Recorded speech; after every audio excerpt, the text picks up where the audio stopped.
You're listening to the Options Insider Radio Network. For more quality options programs, visit www.theoptionsinsider.com or search for Options Insider Radio Network in your podcast provider of choice. Listeners can also access all of our programming through our mobile app, available in iTunes and on Google Play. Don't forget to follow along with your favorite programs and submit your own questions for the hosts at twitter.com/options. Facebook.com/TheOptionsInsider or via questions at TheOptionsInsider.com. Welcome to Volatility Views, the premier program for volatility traders. Each week, we'll take a deep dive into the world of volatility with in-depth analysis, trading activity reviews, strategy breakdowns, cutting-edge education, and much more. We'll also bring you exclusive conversations with the traders, researchers, and asset managers who are reshaping the volatility landscape. If it involves volatility, then you'll find it on Volatility Views. Volatility Views is brought to you by Cboe. Cboe is one of the world's largest exchange holding companies, and we're inspired every day to innovate some of the industry's most powerful products, technology, and solutions. We are the industry's leading force driving access to global markets, a better trading experience, and powerful data and analytics to inform better strategies. We're committed to engineering new ways to help our customers realize their potential and navigate the marketplace of tomorrow, today. Visit Cboe.com. That's CBOE.com to learn more about our expanded offerings. And now, it's time to take a deep dive into the world of volatility. It's time for Volatility Views. Hello, everybody. Welcome back to Vol Views, the program where we view lots of volatility. It's kind of in the title there. Of course, it is the premier program for volatility traders. My name is Mark Longo from the OptionsInsider.com, as well as, of course, from the ever-exciting Options Insider Radio Network. Easiest place to find all the stuff we do, the written stuff for your eyes, the nice audio stuff for your ears, and maybe some other stuff for some other senses there in between as well. Head on over to theoptionsinsider.com. You can read the good stuff, you can stream the shows, have a lot of fun, sign up for our newsletter. It's a good time. Check it out. I think you'll like it. And of course, speaking of good times, if you want one, you can join us every Friday, noon Central, 1 p.m. Eastern, via Mixlr, MIXLR. Grab that link, set it and forget it. You too can join the live volatility party that is Vol Views. And of course, however you listen live after the fact, maybe in the midst of a tornado, I don't know, however you get the program, make sure you hit us up. Questions, comments, insights, pearls of wisdom. We do occasionally like to hear from you guys. And joining me on the program today, let's spin the Vol Views dial and see who we land on. Let's start.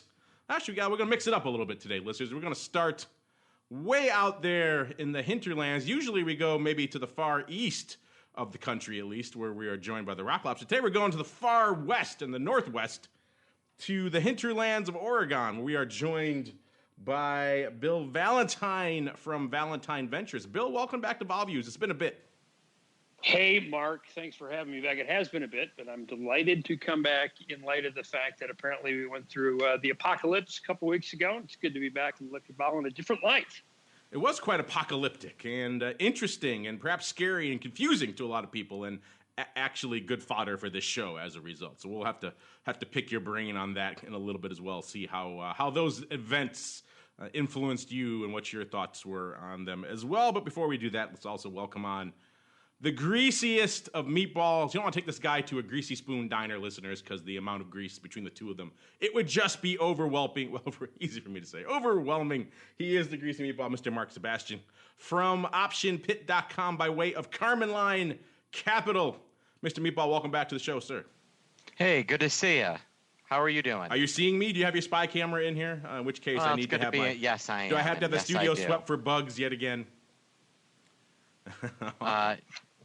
All right, with the team mostly assembled, let's dive right on into the volatility review.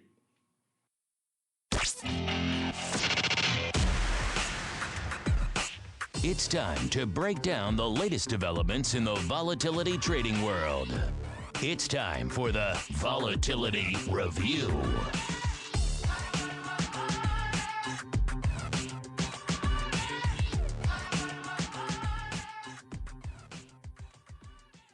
All right, everybody, welcome to the Vol Review, the portion of the show where we do, as the name implies, we review this week's volatility action. That includes a lot of different things. It could include unusual activity, interesting trades, trends, developments, research, analysis, breaking news, all sorts of fun stuff. If it falls under the volatility headline, then we're probably going to talk about it here on the show. And of course, I mentioned we are recording this and streaming it live a little bit past noon Central here on Friday, the 23rd of February here. So coming to the tail end of February. And as we're recording this, most of the market's feeling a bit of a buzz, bit of a lift.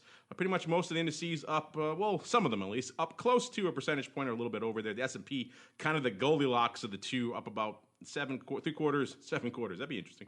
3/4 to about 0.8% or so on the upside. Tech-heavy NASDAQ leading the charge, up over 1% here as we're talking. And the Dow leading the charge yesterday. Today, it's the laggard of the bunch, only up a paltry 0.6%. Of course, all this green on the screen means a little bit red in VIX Cash land. VIX, I said on the option block yesterday, I'd like to see VIX take it in a little bit, like a handle or so. That'd be perfect for my volatility views, crystal ball prediction. And that's pretty much exactly what we're getting. We're off 1.4 handles right now, right around 1732, which keen-eared listeners will recall I was right at 1755 last week for the crystal ball. So pretty darn close, especially given these volatile markets of late where we've been all over from, the low teens up into the 40s. That's almost a bullseye by those standards. So I'm just going to put that out there at the top of the show because who knows where we're going by the end of the show. But I'm going to take a little early victory lap now because nobody else was even close. So I was feeling that 17 double last week, and, got to go with your gut at the end of the day when you're talking vol. All the mathematical analysis, all the other stuff. At the end of the day, throw it away. It's all about the gut. That works well. All right, let's turn the tables on our co-host here and see what else has been catching their eyes out there, aside from their own guts, because their guts have been leading them astray of late. Let's go back the other way, reverse direction. Let's start with the greasiest of meatballs. Mr. Sebastian, interesting week. We've been up, we've been down, vol's been up, vol's been down. All sorts of craziness abounding. What's been catching your eye this week? I mean, we just spun our wheels all week. We'd open up big, then they would tank at the end of the day. The trade of the week was buy the 8:30 open or 9:30 Eastern open and sell at 2 o'clock Central, 3 o'clock Eastern, and then buy it back on the open, and you made money all week except for today. Today, the trade is a little different. We opened up stronger. Vol looks real soft. The Vol Futures look soft. We're actually back to backwardation between the cash and the index futures. So right now, we've got, I'm speaking, we've got the March future at 1745, the April future at 1730, but we've got the VIX Cash at 1738. So we are in a scenario where VIX is actually below the future. So call it a quasi green signal, but who knows? Anything could change. We've done that every day this week. They've tried to bury volatility, only to have it bought back. I don't know if that's going to last today. I feel like today might be a little different. We'll know in about an hour and a half. But there is definitely some funkiness today. They are just murdering the vol futures and the vol ETNs. It's funny you should mention that because I had an interesting conversation with your counterpart there on Option Block yesterday about the relative stubbornness of that March future. They were refusing to crush it. Actually, week over week, yesterday to the week before, it was actually a little bit higher than it was that time a week ago, which probably a lot of people would not have guessed given all the things that had transpired over the course of the week. It sounds like today, and in fact, I just pulled up the futures myself. I'm looking at them. Yeah, it looks like they're finally coming for it. So I guess that March future not quite as stubborn as perhaps it was a day or two ago, Mr. Meatball. Correct. It does look soft. It looks like I've got VIX pegged to settle 1680 today, and then from there probably somewhere near 15. It's really going to depend on the S&P. The S&P, I'm not a technical guy, but if you're a technical trader, it has been super weird, super stuck on technicals, failing fibs, failing 50-day moving averages, failing 21-day moving average. You name it, it failed it. And that's been what I think has been the other really interesting piece. And Bill, what's been catching your eye in this wild, weird, kind of whimsical week of volatility? Well, Mark is picked up on one of the things that I think has been interesting, which has been this weird midday sell-off, or the sell-off in the last 2 hours. I don't know why that's been happening. My feeling has been the entire time that this sell-off was a kind of a short, will be in hindsight a short-lived phenomena driven by the realization that actually interest rates are finally coming up. It was never about, despite what people say on TV, the sell-off was never about risk parity. It was never about annuity rebalancing and the XIV blow-up or anything else. It's just the realization that quickly rising interest rates put a headwind into the economy, and that should be reflected in a lower level of discounted future cash flow for the stock price. So the stock market are you talking like fundamentals and actual, like a thought process to why the market gave it away? That's unheard of. That's insanity, Bill. I'm dating myself. I'm sharing the stuff we used to talk about before we had things like Twitter and Snapchat. I mean, today it's like, I think that whenever I see something happen in the marketplace, and I love Twitter and I love social media because you can get access to a lot of really smart people, especially in the volatility space. I mean, if you're trading volatility and you're not on Twitter and following the 35 or 45 people who repeatedly tweet, you're missing out because there's great information out there. That said, the concept of a heuristic is the idea that we tell ourselves a story to assign meaning to something that may or may not have meaning in it necessarily. And of course, you layer on top of that the press that feels an obligation to assign meaning to what's happening in the world. And you get these shortcutted, really bizarre stories that really aren't based in anything around reality. So I'm really far afield, Mark Longo, and I apologize, but I've been surprised as well. I do believe that this will be regarded as something that just barely will be recorded as a correction in hindsight. We've already reached the lows, in my opinion, and we may slog higher. The volatility space is interesting for the reasons Mark Sebastian just said. The fact that you've got now most of the futures bouncing in or around the current spot level, that's amazing to me, because after the spike took place, almost immediately everybody thought this was going to be a fade the vol spike kind of thing, and VIX stayed way higher than the futures. Yeah. Now it's like they're back, kind of like, I mean, the idea that the March futures is in the 17s and above where VIX is today, it's like, what are they pricing in the next 30 days or the next 20 days that I don't know? Yeah, I know. It's kind of funky, right? They're definitely nervous about something. I think they want to see us make a second run higher before they're going to let things go. Otherwise, they are worried that, hey, maybe we make another retest of the 200 or something like that. I don't know. But, and there's also some bonds. There's I actually was just talking to John Angelos, guys? Yes.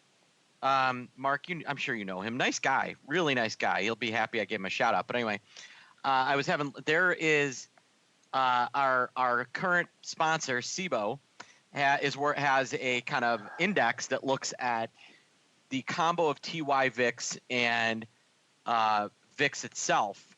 And when they're both popping, both rallying, that's kind of a risk off. And leading up all the way through till about yesterday, they were both still in that kind of risk off phase.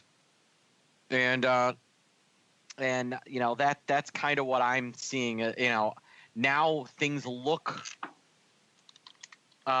like maybe we'll see. If we get, you watch, Bill and Mark, if we break, I'm going to give you a price here, folks.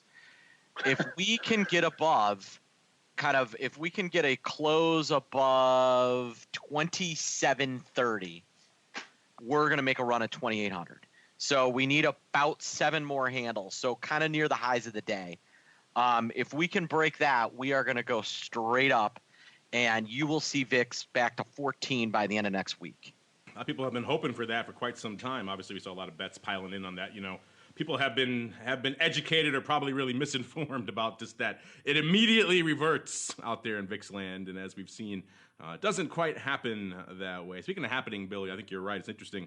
This was kind of this correction was kind of sparked by our new.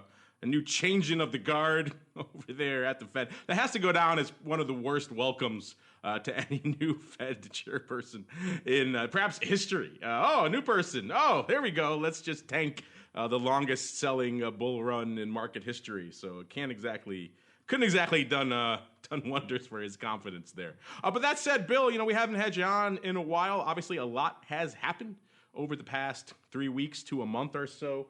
Really quick, give us kind of an overview of what it was like to you, what your thoughts were as it was going on, anything that maybe unfolded, any trading, anything stuff you did, and in general, maybe any interesting takeaways you have from that tumultuous 3-week period.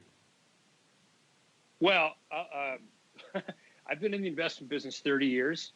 I've been investing my own money that entire time. I've been investing other people's money for about 27 of those 30 years. I've never faced a margin call until the Monday of the VIX spike.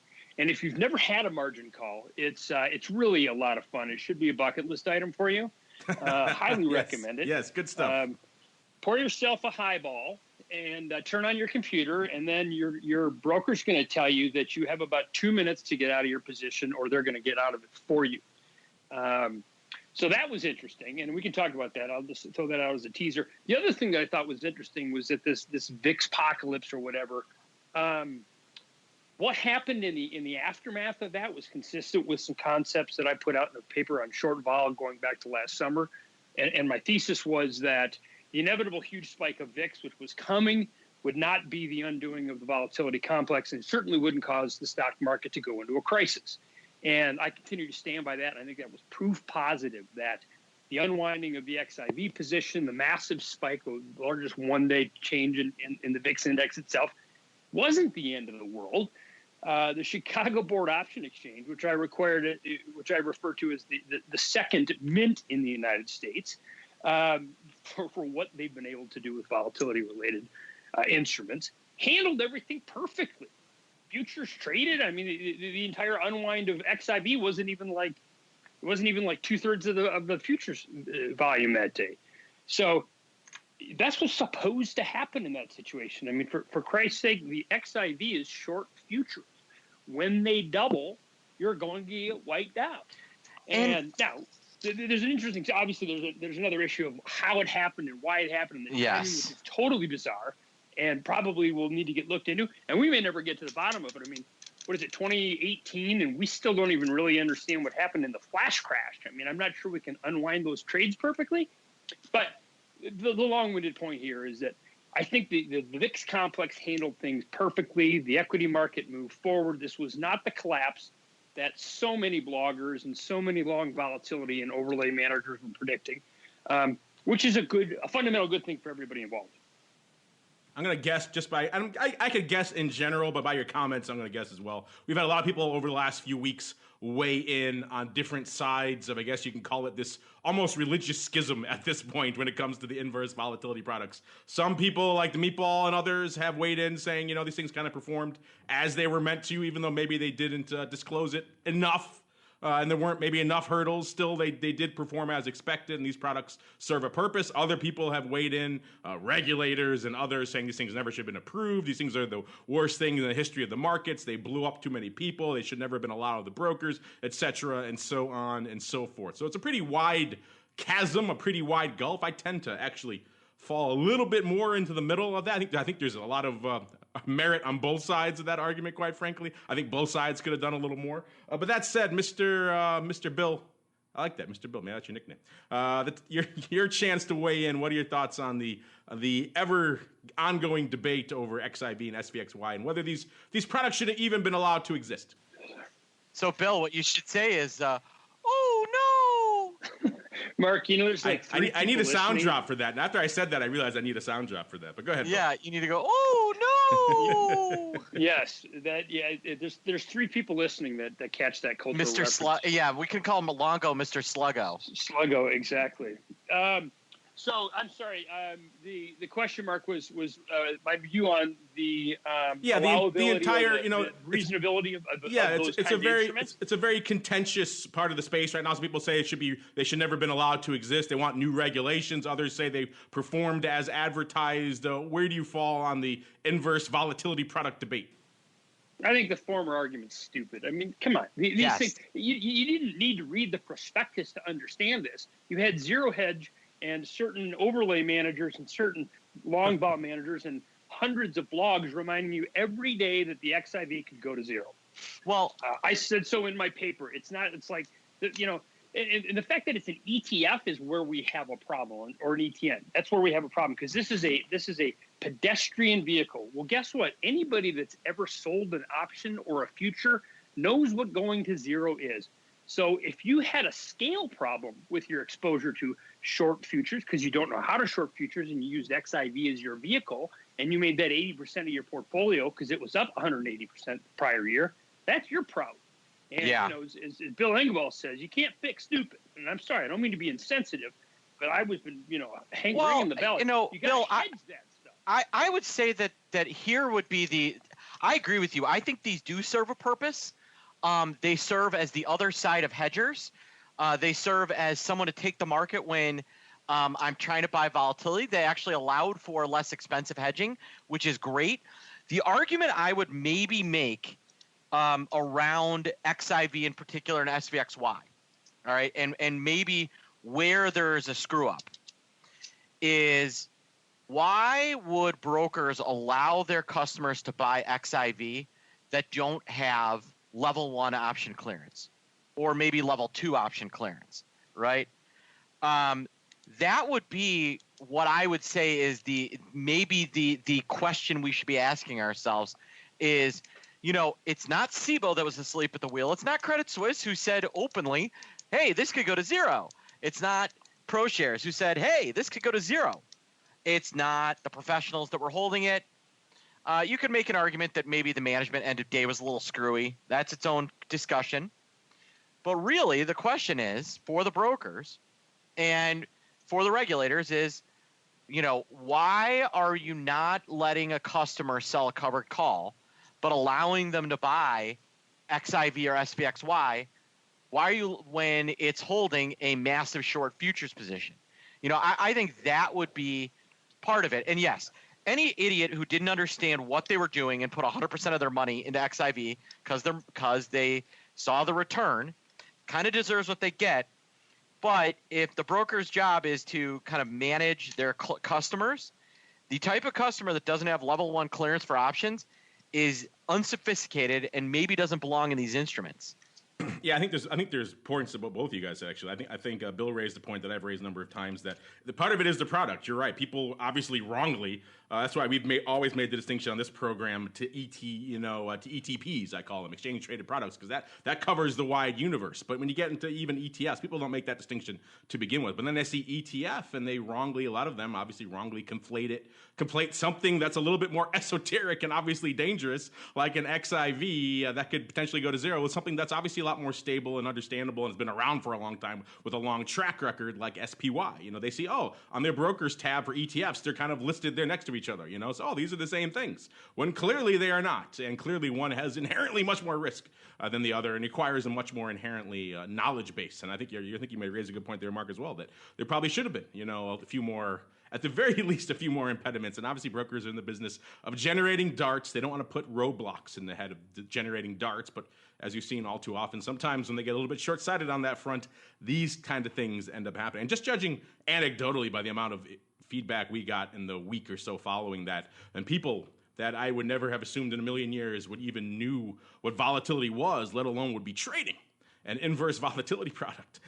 Clearly that product got out there well beyond the intended and initial customer base into areas that never should have touched that thing with a 10-foot pole. And at that point, you kind of have to say it's kind of beholden on the brokers to maybe draw a little bit of a line in the sand and say, you know what?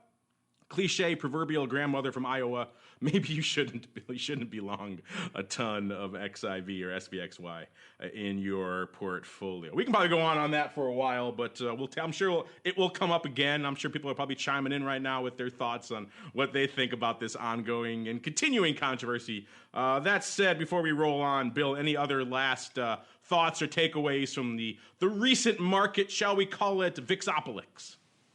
Yeah, so I will. First of all, I don't know if Mark can hear me, but I totally agree. It's actually something I hadn't thought of. It makes complete sense. You should not be allowed to own an ETP of any form that's essentially a sold option or a future without having that level of option clearance, option trading clearance to your broker. That's what that's there for. Now, that doesn't necessarily weed out the people who aren't going to make mistakes from the one that are. But I agree with Mark's point on that. Second thing is very, very interesting that, we had the volatility index. We call it the VVIX. Created a few years ago. It goes all the way back to 2007. So we now have a little more than 11 years of VVIX data. And the VVIX is, of course, an oversimplified way to think of the VVIX is the demand for using VIX instruments for hedging or speculating. Of course, the VIX index itself is the demand for puts and calls on the S&P for hedging or speculating. So what I found is interesting, and one of the things I track is the ratio of the VVIX to the VIX. And this is a gross oversimplification here. But the more that ratio is rising, the more that people are putting demand on VIX for speculating and hedging versus using S&P options, where they traditionally have done that kind of thing. In January of this year, January 3rd, we had an all-time high VVIX to VIX ratios, 10 to 1. Normally, it's about 5 to 1. The implied volatility on at the money 30-day VIX is normally 5 times higher than the implied volatility on 30-day S&P. So we had this 2 to 1 ratio, and we've had a massive comeback, that massive snapback in light of that volatility correction. So what's the point here? What I think had happened is, as VIX began to dredge all-time lows, and as the market itself realized volatility was dredging all-time lows, and people got tired of buying S&P puts, they kind of shifted out of S&P option trading for hedging. That, you overlay the extraordinary popularity explosion for VIX-related instruments, and so VIX just became where the money was hedging, not the S&P. And then that volatility spike was the result of that, where there was just complete elasticity to a spike in demand. Nobody's selling anything on S&P, and had this massive spike in VIX. That's been normalized now going forward. So this is a long-winded way of saying that this is something I keep an eye on, and I'll talk about going forward. But if you follow volatility, you got to look at the VVIX to VIX ratio. It's pretty telling. Yeah, Bill, I was actually having another conversation with circling back. This is going to be the John Angelos podcast. I was talking to him about implementation of VIX versus SPX options, and when to use VIX and when to use SPX. And what I've kind of come to the conclusion is, when we're in a really low and vol environment like we were all the way through kind of last month, I like using VIX as a hedge because of all of the facets of low volatility, the sticky strike.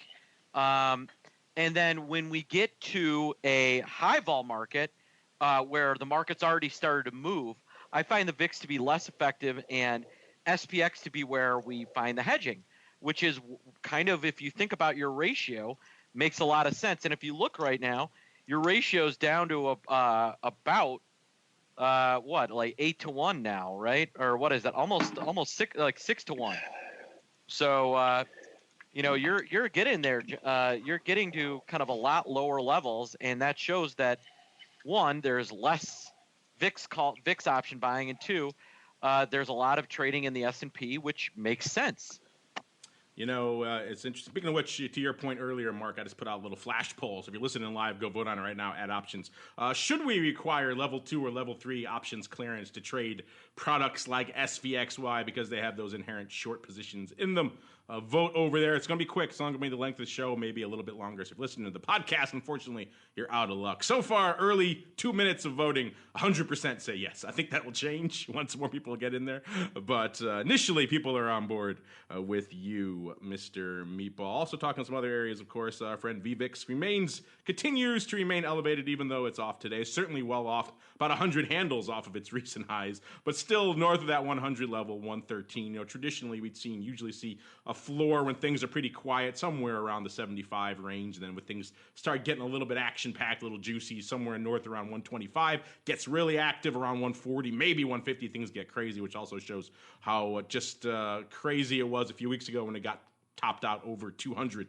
A very impressive level there. Speaking of impressive, volume levels out there in VIX options have been pretty impressive of late. This week, not so much. Things quieting down a little bit. Worth noting, though, the ADV still well north of a million, 1.05 million contracts. Finding a lot of other products that can say that. There's not many in the options universe that have an ADV right now north of a million contracts. That just shows you how active things have been over the past few weeks. This week, like I mentioned, kind of quieted down a little bit. Pretty much every day this week has been shy of that 1 million or so contract ADV level.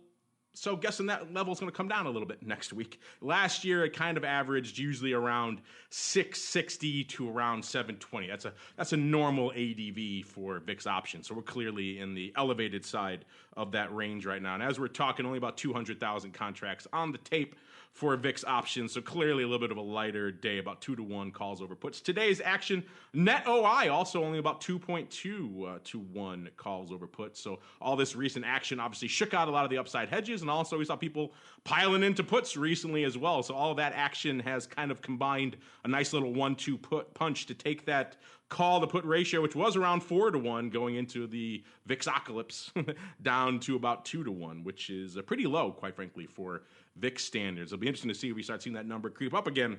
Maybe that will show the worm perhaps starting to turn out there in VIX options land. In terms of the rest of the week, I said most days, pretty much every day was below the ADV. 432,000 contracts going up yesterday on Thursday, about 471 on Wednesday, just shy of 700,000 on Tuesday. Monday, of course, zero. We were closed here in the States for the President's Day holiday. In terms of where the action is out there in VIX options land these days, the top 10 big, sizable options positions right now out there in VIX land. Number one with the bullet, still that 25 strike we mentioned before. How our friend had. By the way, it looks like he did take off that second leg, our friend the whale. He was waiting a little bit, kind of playing with a little bit of fire there. That was always the part that kind of concerned me, is he had obviously the 1x2 and the short 2 on the upside.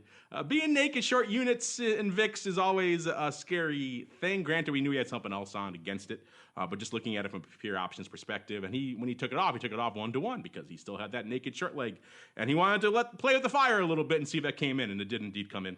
And it ended up working out for him, but we all know that's a dangerous road to hoe when you're doing that. Even when that was that wide of a 1x2, he gave himself a lot of room to run, but as we all know, VIX can exceed on the upside in many ways, and it did so a few weeks ago. Anyway, back to our top 10 list. Number one with the bullet, the 25s out there in March, our old friend's favorite strike. 485,000 contracts there. Then we drop off quite a bit to number two, 305,000 of the March 22s out there. Another strike he was popular with. And number three, the March 15 puts. So the legacy of the VIX whale remains, even if he has closed out pretty much all of his stuff at this point. About almost 250,000, just shy of it on the first put on our list. Number four, the March 16 calls, about 242,000. Number five, the second put on our list, the March 12 puts. With about 241,000.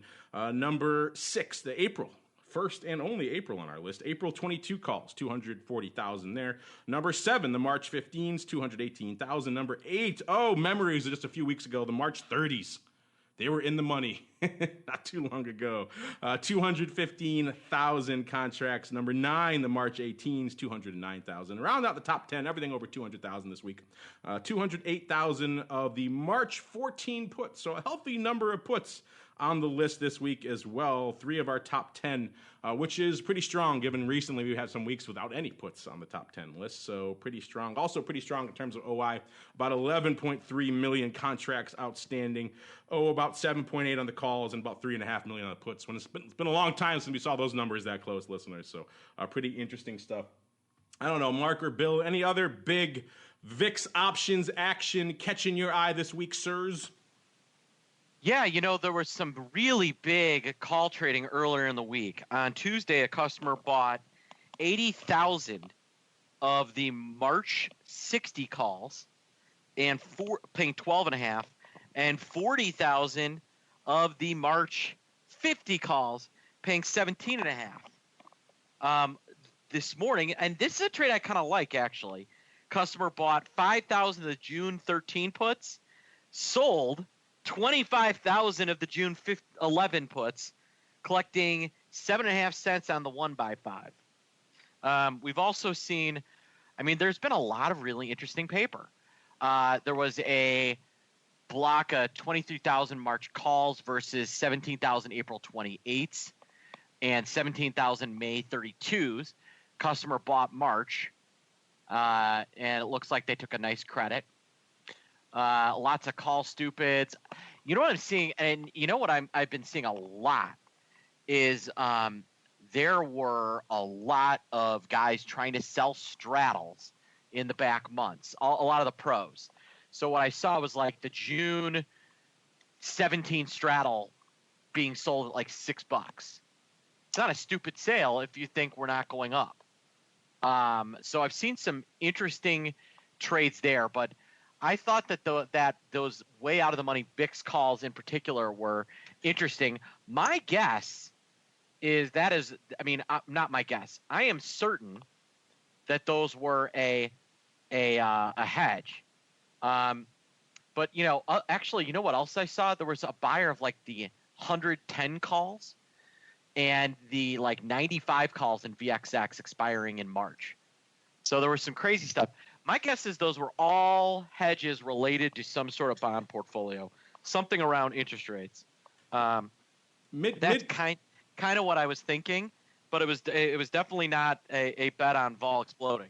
Mid-curve straddle sales, that's kind of interesting. We don't see those very often. That probably reflects what we were talking about earlier in the show, that those futures remained surprisingly stubborn for quite some time. Maybe some people, like you mentioned, the pro money coming in and wagering that stubbornness has to come to an end eventually. But still, you're right. I can't remember the last time we saw sizable straddle sales out there in VIX land, at least not in those terms.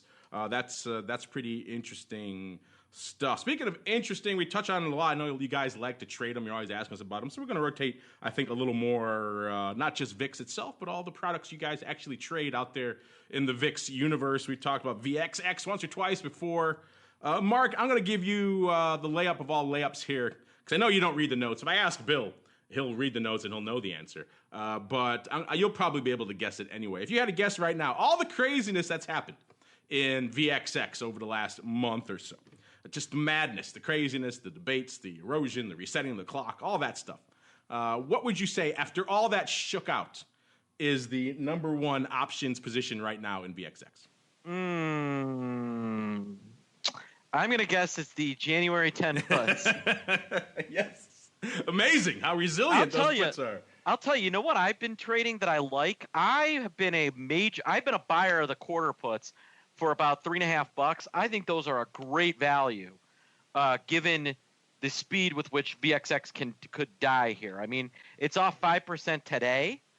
If VIX goes to 14, the VXX is going to be back to 30 in a flash. Those puts, the quarter puts, were $8 this time last month. $8, and I can buy them for $3.50. Yeah, that is that whole entire downside put wing in Jan and VXX. I think the technical term has been just shellacked. So if you were interested in that, we've talked about that, VXX erosion trade, and maybe you thought you missed the boat the first time, and then you saw the kind of clock getting reset. Then, of course, those puts remained juicy for a lot longer than I think anybody assumed, partly about getting back to that stubbornness of those VIX futures refusing to erode. But now they finally come in. You're right. That entire put wing, 25 or so and below, has been crushed quite a bit. I don't know, Bill, are you owning any VXX downside in the old portfolio? I know you're a fan of the what causes the VXX erosion. We won't get into that today. That's a whole other show. We've filled many shows with that already. You're a fan of that, A, and B, anything else catching your eye out there? Maybe in VXX land, or it could be in big VIX mothership land as well. Okay, so I actually dabble occasionally in VXX puts. I think it's a better way to be short vol than necessarily shorting VXX or being long XIV. I agree with you, Bill. Although you're not going to be short via XIV anymore. Exactly. But upon whose grave we keep stomping. Sorry. I'm sure there's people listening like, quit saying that name. Anyway, so the point is for me, I don't know. We could call it XI Voldemort. Exactly. I cracked myself up. No, that was good. So the short answer is I had a whole bunch of I always have a little tiny either a put spread or just a long put on VXX based on at the time the volatility risk premium, which other people online call contango. And so I had a whole bunch of those coming into the VIX spike, and so now they're all like bid 0, ask 1 penny. So I've got about 6 of those different expirations in March that, hey, if I can get those things up to 3 cents, we just might have a bargain on our hand. Bargain hunting in XIV land. Gotta love it. By the way, listeners, if you're wondering what else is popular out there in VXX land, number 2 is about half the OI, about 160,000 or close to it of those Jan 10 puts, still open as of this morning. So that's been an interesting strike to watch over the past couple of weeks. The March 35 puts, number 2, very interesting. Thought people were getting really close to the fire up there. Usually talk downside. Then it's the Jan 2019, March 30 puts, number 3, 74,000 there. Maybe a vertical went up there, or so. Looks like the OI looks pretty close to that. Jan 5 puts, that's really far out there. Also pretty popular, 70,000 of those. And then the Jan 15 puts round out the top 5 there with 69,000. Pretty active. Really quick too, because this is kind of fun. Bill, I don't know, maybe you could play on this one as well. Maybe you read the notes, in which case you'll know the answer. But without cheating, if possible. If you guys want to guess right now what is the number 1 SVXY options position, have at it. I'll give you a hint. It's probably not what you think. The number 1 SVXY option position, I didn't look. I'm going to guess it's actually going to be a put position. On the idea that maybe SVXY doesn't make it into 2019. Oh, in which case? So I'm gonna throw mud against the wall and say, so some kind of a June way out of the money put. Somebody trying to replicate what that apparently that money manager that got a 4,000% return or something owning way out of the money SVX puts. Mark, do you concur with that, or are you gonna take a different approach? I know you didn't read the notes, Mark. I concur 100%. I am. See, Captain. I can always call me Captain Concur. I can always count on Mark to never read anything that we send him ahead of a show. So that actually works out to our favors. We plan around that when we're doing shows. Actually, Bill, you're on the right track. Not so much June, a little bit farther out, but it's the Jan 20. Again, Jan 19 is where the action is, and all these ETPs for VIX. 25 puts, about 42, almost 43,000 open there, which is interesting, kind of surprising. Probably a bit of a legacy of pre-annihilation. So someone obviously was pretty savvy to put those on. I haven't had a chance to dig into, this kind of came up right before showtime. I haven't had a chance to dig into when those were open. That's kind of interesting. Someone wrote in saying they saw Peter Thiel bought a bunch of SVXY puts ahead of the meltdown. I haven't had a chance to dig into that either. If that's the case, that's pretty savvy for Silicon Valley VC. So interesting stuff there. Number 2, the March 20s. Most people would probably assume it was probably somewhere in a near-term upside call range, and that's number 2, 14,000. So pretty much less than a third of, right about a third of what was open on those Jan 25 puts. So someone could have made a killing on those puts. In which case, they probably maybe want to take those off as well, unless they've been frozen due to dubious activity. So, yeah, probably not what you guys would have expected going into this. Speaking of what you guys expect, it's time to get to some of that, because it's time for the volatility voicemail. It's time to share your thoughts and opinions with your fellow volatility traders. It's time to check the volatility voicemail. Make your voice heard by dialing 779-669-4VOL. Posting a comment on the optionsinsider.com, sending an email to questions@theoptionsinsider.com, or posting your questions to twitter.com/options or facebook.com/theoptionsinsider. All right, we got a bunch of questions. We'll get to those really quickly here. Our flash poll is off to the races here. So far, what do you guys think, Bill and Mark? You think our audience agrees that brokers should require level 2 or level 3 options clearance to trade SVXY, or do you think they disagree? It was a very simple poll, yes or no? I'm going to say that they agree. Bill, what do you think? I'm going to say the same thing. They should agree. Well, so XI far, Voldemort. Do you like that? That's amazing. that is a good one. We may have shared that with the masses, so we'll see what they think. But yeah, so far it's a pretty close race. Again, it's only been a few minutes since we put this out there, but 55 to 45%. 55% saying yes, 45% saying no. So pretty much a dead heat. So if brokers see that, maybe they'll be a little less willing to pull the trigger on some sort of gate or obstacle to trading more. Speaking of what our actual question of the week is this week, we asked you guys earlier this week, people understandably spooked about the market, hedges flying left, right, and center. So the question we ask you guys, how are you hedging your portfolio right now? I gave you a bunch of different choices, some traditional, some a little less so. We asked you the traditional portfolio hedge, a lot of non-options folks like to do, so heading towards the metals, your golds, your silvers, your whatnot. Or it could be listening to a show like this, maybe you like yourself some VIX calls or some other volatility products. We don't judge, as long as it's volatility, you can vote for that one. Or you can go the more traditional route of the old index puts, maybe S&P, if you're linked to that index, maybe NASDAQ, if you're more NASDAQ heavy, whatever your preference is. We don't judge again. And number 4, for you non-traditionalists out there, a little bit of Bitcoin. It's debatable whether that's a hedge or not, given recent performance, but that aside, we put that in there as our choices. A lot of interesting action on this poll so far. Mr. Bill, we'll start with you. Mr. Bill, there he is again. That might have to be your nickname. Mr. Bill, what is your vote of these? I think I know where you're going to lean on this poll. This show kind of a bit of a preaching to the choir. And then B, where do you think our audience is falling? I have no idea what the I don't know the audience well enough. I tell you what I like to do to hedge, and I got to be careful. I don't like to talk about my trades. I don't like to talk about things that have happened in my funds. But I think for the retail investor, there is a really interesting feature to owning way out of the money calls on UVXY. It has a really neat feature to it that when you get a true VIX spike and that curve does get backward, if it's big enough, it has this really nice convex relationship that's much more dramatic than, say, twice the position in VXX. So the thing that saved my bacon during the VIX spike was that I own a reasonably small but still significant position in 5 delta UVX calls. That's my sort of go-to. I like to use VIX for hedging just because the liquidity is so great, and all the options around these ETPs are relatively liquid.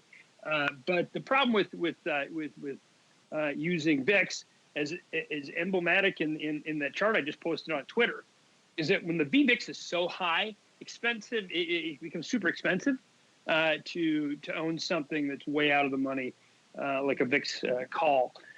So I'm kind of like, to me, it's all a farmer's market. I don't have one go-to. You know, I wake up in the morning, I say, this is where I'm going to hedge, and I have 5 or 6 places I can look. And it has a lot to do with, you know, slope of skew and that sort of thing that will determine where I buy my protection.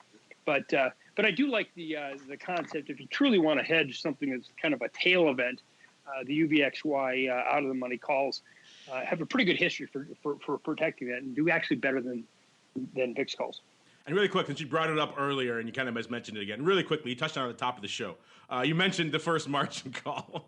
Really quickly, what was going on there, and what did you end up having to do?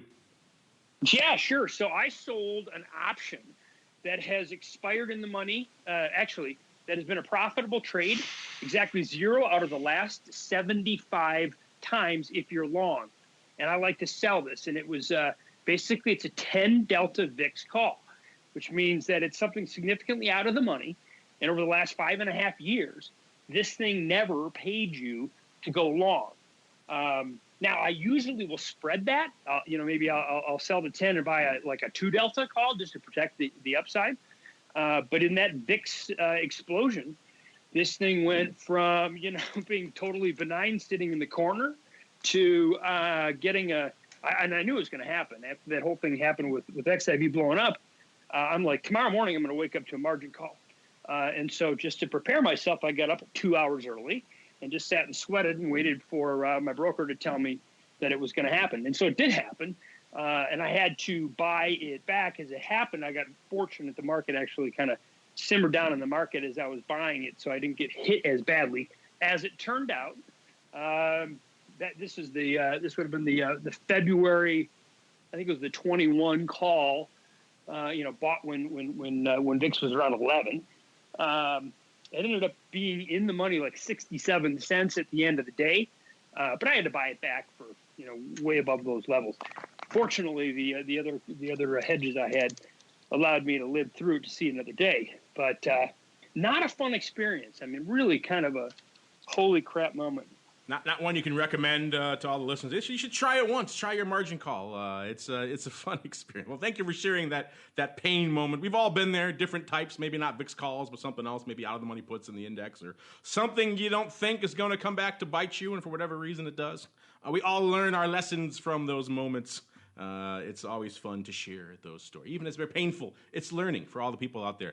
Mark, your vote here as well. Where do you think our crowd? Where's your vote? I know where your vote is, but where do you think our crowd is voting on the hedges? The metals, the VIX volatility index puts, or the crypto? Thank you for relisting those. Bill's diatribe, while fascinating, caused me to forget my option. So I think the audience probably went for the index, and I would tend to agree with that. I mean, that's where the liquidity is. That's where I like it. That's where I would use it. So I'm with the audience, and I'm all about the index. All about the index. Our audience is too. About a third saying SPY puts or something else along those lines is floating their boat on the hedging camp. Can't really disagree with you. All the studies say the index puts outperform the VIX calls until you factor in weeks like 3 weeks ago. Then when you add those into the mix, the VIX calls do a little bit better. But still, 9 times out of 10, you want to get exactly what you're paying for. Index puts are the way to go. Number 2, though, VIX calls is actually a tie. VIX calls and Bitcoin tied for number 2, 23%. Did you guys not see what happened a couple of weeks ago with Bitcoin? It kind of moved in lockstep with the market. Not quite the hedge a lot of people were hoping for. And bringing up the rear, 21% are the metals. A lot of people chiming in on this one. I like this name, the Blacklist Blockchain Trader. He says he votes for the uncorrelated one known as Bitcoin. I think he's joking there because clearly it is correlated. Mark Brant chiming in saying, in the money, Palladium calls. An interesting choice there. Not Palladium as under the metal, so I guess you voted for that. This guy saying, StockMarket Blue saying, hedging strategies are actually unwinding in the bond market, causing turbulence in equities. Those trading in the stock market are flying blind without understanding the carry trade or currency hedging or oversupply of tender RE system liquidity or the short VIX unwind. It's a lengthy comment to our poll, but okay, thank you there, Mr. or Mrs. Stock Market Blue. A lot of people chiming on what we were saying before about our flash polls here and the discussion about SVXY. Jedi Marcus here, I think this is in the chat, saying I have various accounts that do not permit leverage and or futures or options. So these umbrella products have long served as a mean to circumvent brokerage restrictions. So there you go. He's saying he actually likes these products for the exact reason that you're perhaps worried about them, Mark. He likes these products because they let him do an end run around brokerage restrictions. What do you think of that? I think that is exactly why it blew up. Is that, he's a smart guy that didn't end around, but a lot of these people are not. So totally different concept, right? You've got this guy who seems sophisticated using it as an end around. Most people were just like, some old man or old lady sitting at home that was like, this XIV is going straight up. My neighbor told me, so I'm buying it. And those people shouldn't be allowed to buy XIV. So I don't know what you want to say. You're not going to be able to please anybody. I think some of the restrictions on options in a lot of these accounts are stupid. That's its own kind of point of discussion. But for the most part, I think that, they shouldn't be allowed. I'll just say it. We got more people chiming in on this. VIXland saying, I like that handle too. Most brokers already have eliminated all margin from vol products. That should be enough of a warning for any retail trader. The level is insignificant anyway. So some people chiming back with a little bit of pushback on their Yeah, people probably should see that. So, 1-to-1, maybe that's a warning that these products are a little bit dicey, but most people aren't savvy enough, you're right, to doing that. Seth Golden, first-time listener, enjoying the insights and the banter. Well, you're about 6 years late to the Vol Views party, but welcome nonetheless, Seth. Glad you're enjoying the show. Here's a good question. We got a lot. We could probably do a whole listener question just on the SVXY. There's so many here. Let's get this one here from J3 Dingle. He's written in before. I think he's the guy, actually, Mark, who suggested a theme song for your segment. So you probably like this guy. He writes in, "Hi, Mark." Well, hello, J3 Dingle. He says, VXX is delisting in January 2019 with the new Barclays ETN VXXB to take its place. What will happen to the Jan 2020 VXX options? Thanks, J3 Dingle. Interesting question, Mark. I think you were just talking about this on the show a couple of weeks ago about the new Barclays version rolling in to replace VXX. So what do you have to say there, Mr. J3 here? What's going to happen to the 2020s, Mark? There are no 2020s on regular VXX, only on VXXB. VXX, the Jan options expire the same day as the actual VXX. And that is that. So I don't think they're going to do another reverse split on this VXX. I think that if it does tank, I think that you're dealing with a product that goes away in 2019, and that's it. And then VXXB will then run for 5 years, and then they'll have VXXC. So that's really what it is. So there are no Jan 20 options. So yeah, you're good. There's no. I was looking. I was like, did I miss a chain here? No, there's no 2020 here. J3. They end at 2019. So that should hopefully solve your problems. If you want to get longer than that, you got to go to the other one. You can't stay here. Let's squeeze in one more. We'll be nice. All right, Harry Hood. And he's written in before, too. I think he sent in the license plate thing he says here. Oh, he says it. He says, are the VXX puts premium dropping with the underlying because the VIX Futures term structure is backward? Thanks, Mark. I just heard Mr. Umbridge. I think that's Andrew. Just heard Mr. Umbridge discuss it on the last Option Block show. I'm the guy who sent you the Vermont Umbridge license pick, by the way. So he's a longtime listener, too. Yes, he sent in a photo of someone driving around Vermont with the license plate Umbridge. He thought it was Andrew. So that was pretty funny. But yeah, this gets back to what we were talking about before. A lot of people have been slinging these VXX puts. Look, we just mentioned the top 10 positions. Number one by a order of magnitude is still the Jan 2019 10 puts. Are the premiums dropping with the we talked about this before. I don't know, Bill, you want to walk them through here? What's going on with VXX downside? We saw those puts stay very resilient, then get kind of annihilated. Part of it was due to the term structure, obviously, but also a lot of it was just due to the event juice that had just been slapped into those puts, then came screaming back out about a week later. Is that your takeaway as well, Bill? So is the question, is the amount of premium coming down on the VXX puts over time? Is that the issue? Yeah, he's asking, are the VXX puts premium dropping with the underlying because the VIX Futures term structure is backward? It is, and it's also because of time, and it's also because the realized volatility continues to come back down. When this kind of thing happens, when you have a material VIX spike, about 1 out of every 10 times it becomes something really bad, which is great for VXX because you'll go into backwardation for a good year and a half, 2 years, like we did in the financial crisis. Most of the time it gets faded. The curve goes back into its normal shape of contango. VIX itself falls quickly. And so the air comes out of anything related to the volatility of VXX options, not the in the moneyness, because obviously VXX is coming down at the same time. So the volatility of VXX, which would be a great little index for the folks at CBOE to create and trade around, is coming down because the volatility of S&P options and the volatility of the entire VIX complex is coming down. So the beef in that, this is one of the things I face, is that, I mentioned earlier, I own, I said VXX, but I meant SVXY. I own the puts on VXX. And even though VXX was coming down, the option prices were falling faster because the volatility premium was coming out.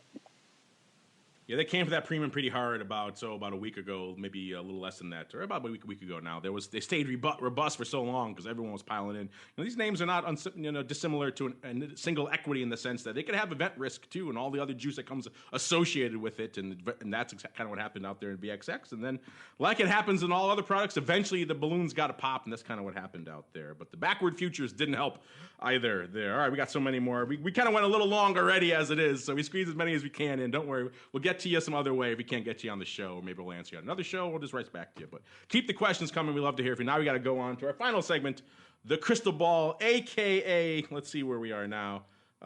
Pretty close to, let's just call it my victory lap.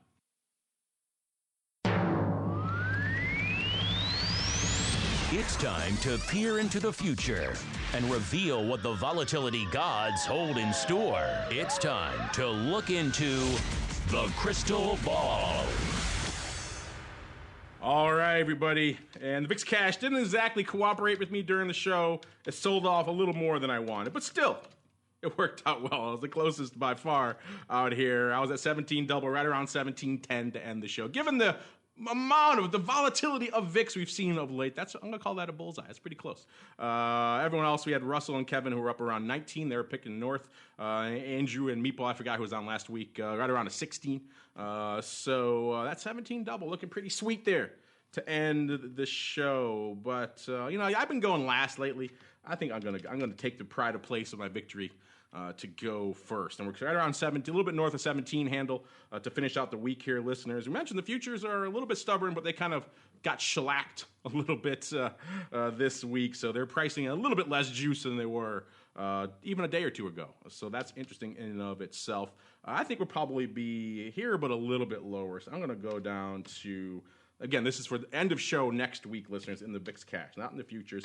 I'm going to say 16.75. Interesting stuff. And then, Bill, since no one else won, you're our guest. I'll give you pride of second place. What are you feeling this time next week? 14. Wow. What is 14? 14. I love it. Wow. Your mouth to God's ears, Bill. Mark's position is liking that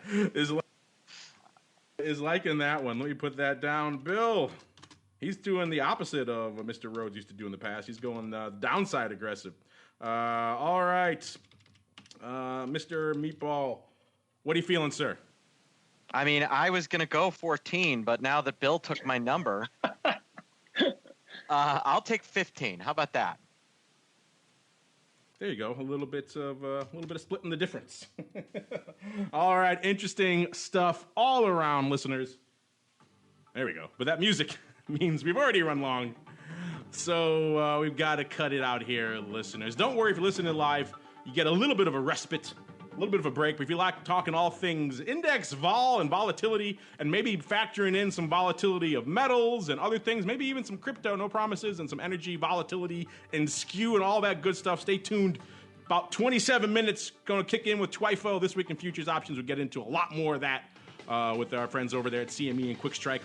Spoiler alert, there's going to be a lot of heavy skew talk on that show, so stay tuned for that. But before we go, let's go back around the horn one last time. Let's start with you, Bill, as our guest. If you've got anything interesting cooking, I know you were going to have I almost said a performance, a presentation out there in Portland. Is that going to be rescheduled? And if listeners want to come hear your stuff or maybe try out one of your funds, where should they go? What should they do?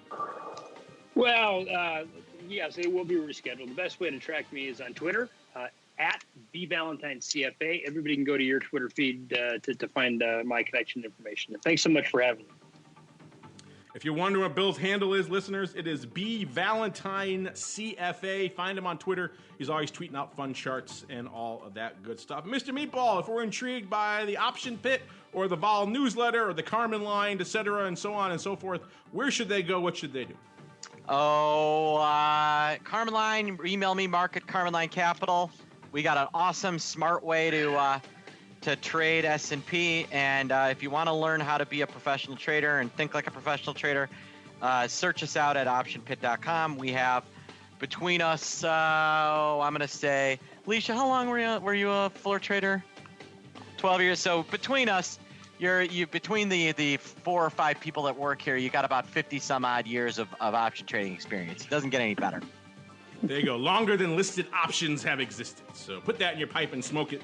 Head on over to Option Pit or to search for Carmen Line, listeners. If you can spell it, then you deserve to invest. That's a little litmus test they have for their listeners. And on behalf of the Greasy Meatball and Bill, and indeed myself, I want to thank all of you out there in the listening audience for downloading, streaming, and subscribing. Of course, for sending in such great questions. We'll get to more, hopefully, next week. Don't worry. Again, if you're listening live, stay tuned. We'll pump some fun stuff for you into the live stream, maybe some of our other programming. We'll do a little fun stuff for you there. And we'll be back live in about 25 minutes for Twyphone.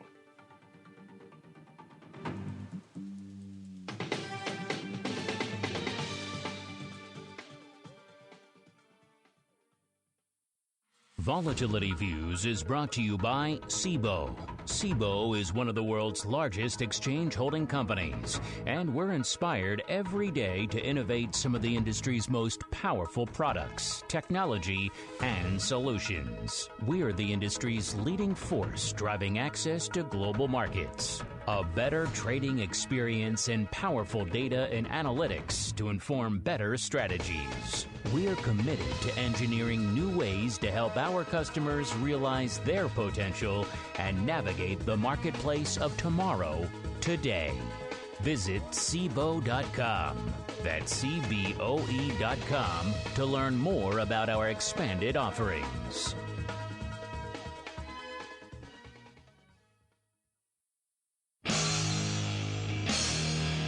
The preceding program was a production of the Options Insider Radio Network. For more quality options programs, visit www.theoptionsinsider.com or search for Options Insider Radio Network in your podcast provider of choice. Listeners can also access all of our programming through our mobile app, available in iTunes and on Google Play. Don't forget to follow along with your favorite programs and submit your own questions for the hosts at twitter.com/options, facebook.com/theoptionsinsider, or via questions at theoptionsinsider.com.